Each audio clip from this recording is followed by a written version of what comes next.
I'm going to try and give you a little video on how I Kitchener close my socks at the toes. This is one that is completed.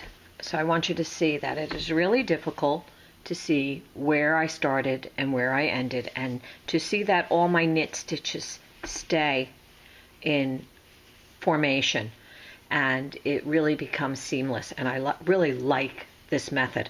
And I believe, I don't know where I learned it. I think it's just a combination of everything I've seen online. So here we go. Here is the latest sock that I just finished this morning. And I want to show you, and disregard my little template here. This is so I stay in the center and get it on film, not showing you a big blank spot of hands. I look to see where my yarn exited and where my bars are. Now, first of all, this sock is turned inside out. It is not right side out. I can't do it right side out. I've tried it, it just becomes a mess. So I do it inside out, and it works really well for me. If you can do it right side out, perfect, do it for you. So I want to get a nice closure right here. And as you can see, I sort of have a little hole right there. And I want to get that hole out of there. So I'm going to look where my yarn exited, and it exits up here, and my waste yarn exits under the first bar on the opposite side. So I want to close up this hole, and the way I do this is I take my needle and I find a stitch back up in here, okay, and I go into it. So I'm going to take this stitch, and you know what, I just fish around and I find something that I think is going to close it, and see, that's going to close that hole. Can you see how nice that's going to close it? All right, now my job is to come down here and find the bar that the yarn originally came out of, and it is right here. So I'm going to come from the outside in, and I'm going to have to turn this way to do it, so I don't give you a handful of hand, or a viewfinder full of hand. And I come in under the bar and pull. Okay, so there's where I've come in, right there. Let me see if I can get that in the camera. There you go. Now I'm going to come to the opposite side from the center out and find the bar where my waste yarn is. And it's right, untangle that, right there. And you really want to make sure you get that bar. Sometimes that bar sneaks down and you'll skip to the second bar, and then you will have dropped a stitch when you pull your waste yarn out. So please make sure you find that bar. Today it's pretty much in your face and you can see it. So I've gone from the center in, out. Now I just give a light tug and I've closed up my hole. Looks pretty good. So I immediately drop down on the same side and go from the outside in, and I'm going to cross over. Let me turn my sock a little bit. Cross over to where my sock yarn originally came out of that first bar, and go back in.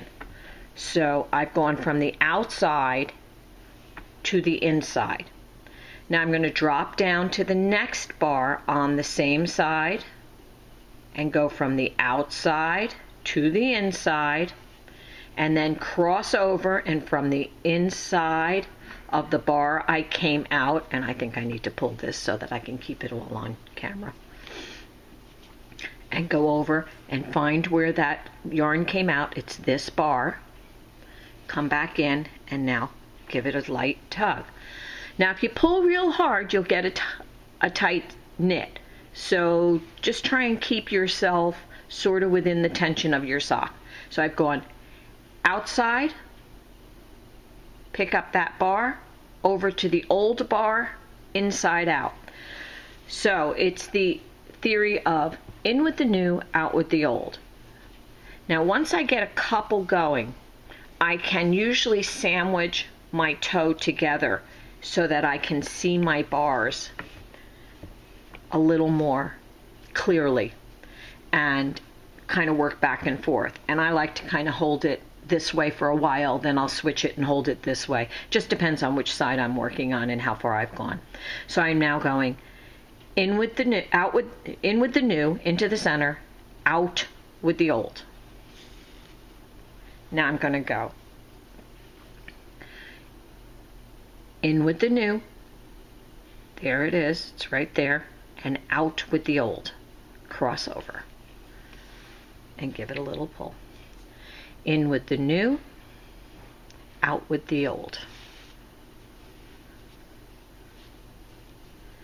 In with the new, out with the old. In with the new. Sometimes you gotta make sure you get it and try not to catch your waste yarn. Oop, picked up a little bit of that outside bar, don't want that. Out with the old. And then just bring it around. I will sometimes unfold the waste yarn to flatten it out like this, to hold it and get a better view, like so. Now again, it's in with the new, and the new one's down in here. Make sure you stay on the inside of the bars and don't cross to the exterior. Oh, come on, get in there. I'm just in an awkward position. I apologize. And out with the old. In with the new bar. There it is. And out with the old. Now I do that all the way till I get across to the other side.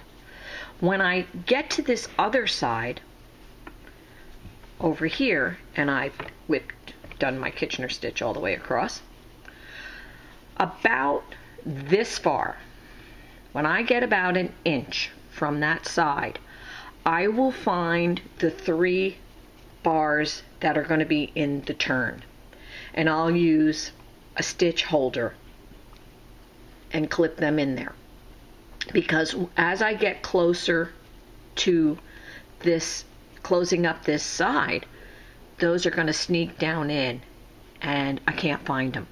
But if I have a stitch holder on there, I can always find those last 3 stitches to finish up.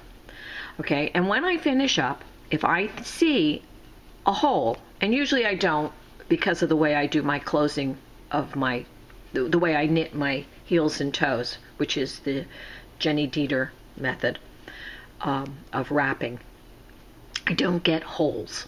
So find your 3 stitches here, and you'll be, and clip them, and you'll be able to close up very successfully. And that's it. So it's in with the old, out with the new. Sock is turned inside out to start. Close up your hole within those first 2 stitches so that you don't have a hole, and you'll have a beautiful finished sock. When that gets done and pulled out, you won't be able to see any place where it doesn't look like it was knit as a toe-up sock. That's it.